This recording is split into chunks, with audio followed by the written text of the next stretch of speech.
Hello കൂട്ടുകാരെ. ഇന്നെൻ്റെ ഉച്ചയ്ക്കുള്ള ആഹാരമാണ്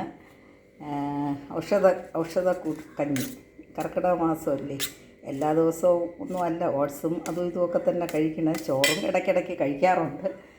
എന്നാൽ ഔഷധക്കഞ്ഞി, പിന്നെ പാവയ്ക്ക മെഴുക്കുവരട്ടി, പിന്നെ ഒരു വെജിറ്റബിളെല്ലാം ബാക്കി വന്ന വെജിറ്റബിളെല്ലാം കൊണ്ടൊരു തോരൻ ഉണ്ടാക്കിയിട്ടുണ്ട്. പിന്നെ പാവയ്ക്ക അച്ചാറുണ്ട്, ചമ്മന്തിപ്പൊടിയുണ്ട്, തൈരുണ്ട്. ഇതൊക്കെ വെച്ച് ഇന്ന് ഒരു ഉച്ചയ്ക്ക് ഒരു കഞ്ഞി കുടിക്കാമെന്ന് വിചാരിച്ചു. എന്തായാലും സിമ്പിളായിട്ടുള്ള ആഹാരമൊക്കെ തന്നെയാണ്. ഞാനങ്ങനെ സിമ്പിളായിട്ടുള്ള ആളുമാണ്. പിള്ളേരുടെ അടുത്തൊക്കെ പോകുമ്പോഴാണ് ആഹാരമൊക്കെ കൂടുതലായിട്ടൊക്കെ ഉണ്ടാക്കുന്നതും അന്നേരം അവിടെ വെച്ച് കഴിക്കുകയും ചെയ്യും. അതിൻ്റെ കോംപ്രമൈസ് ചെയ്യാൻ ഞാൻ വീട്ടിൽ വരുമ്പോൾ എൻ്റെ ഇങ്ങനെയൊക്കെ ഉള്ള ചെറിയ ചെറിയ ആഹാര രീതിയിലോട്ട് വന്നത് കോംപ്രമൈസ് ആക്കും. ഓക്കേ, ഇന്നത്തെ വിശേഷം നിങ്ങളോട് പങ്കുവയ്ക്കുകയാണ്. ഓക്കേ.